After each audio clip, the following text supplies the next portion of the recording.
বছর ঘুরে সোনালী আঁশ পাট আবাদের উৎপাদন খরচ বাড়ছে, তবে বাম্পার ফলনেও বাজারে বাড়ছে না কাঙ্ক্ষিত দর। পাট চাষিদের অভিযোগ, পাটের উৎপাদন খরচ বাড়লেও ন্যায্য মূল্য পাচ্ছেন না তারা। এই অবস্থায় অনেক কৃষকই পাট চাষে আগ্রহ হারাচ্ছেন। বরিশালের পাট চাষিদের খবর নিয়ে থাকছে সহকর্মী সুকান্ত অপির প্রতিবেদনে। গত কয়েক বছর ধরে লোকসানের মুখে দেশের পাট চাষিরা। অনাবৃষ্টি, শ্রমিকের বেতন বৃদ্ধি, আবার কৃষকের বয়সের ভারে নুয়ে পড়া শরীর, সব মিলিয়ে জীবন যেন এক মহাকাব্য। বিভিন্ন জায়গার মতো পাট জাগ দেওয়া, উৎপাদন খরচ তোলা নিয়ে দুশ্চিন্তা পিছু ছাড়ছে না বরিশালের কৃষকদের।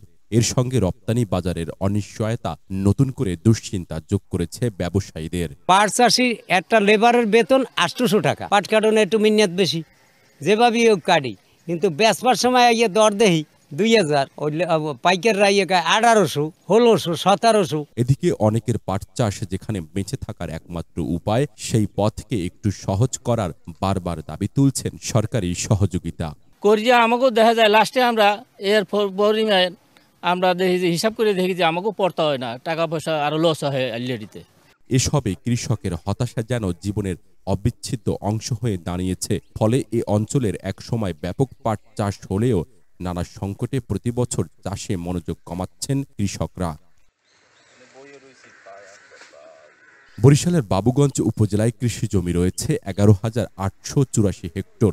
এবার পাট চাষ হয়েছে লক্ষ্যমাত্রার চেয়ে বেশি। উপজেলা কৃষি অফিসার বলছেন, আগামীতে এ খাতে আরও বড় ভূমিকা রাখার জন্য কৃষকদের উদ্বুদ্ধ করা হচ্ছে। বাবুগঞ্জের মাটি যে পরিমাণ আছে আর কি কৃষি জমি, সে কৃষি জমিটা পাট উৎপাদনের জন্য খুবই উপযোগী একটা জমি, এবং পাট একটি অর্থকারী ফসল আমরা সবাই জানি।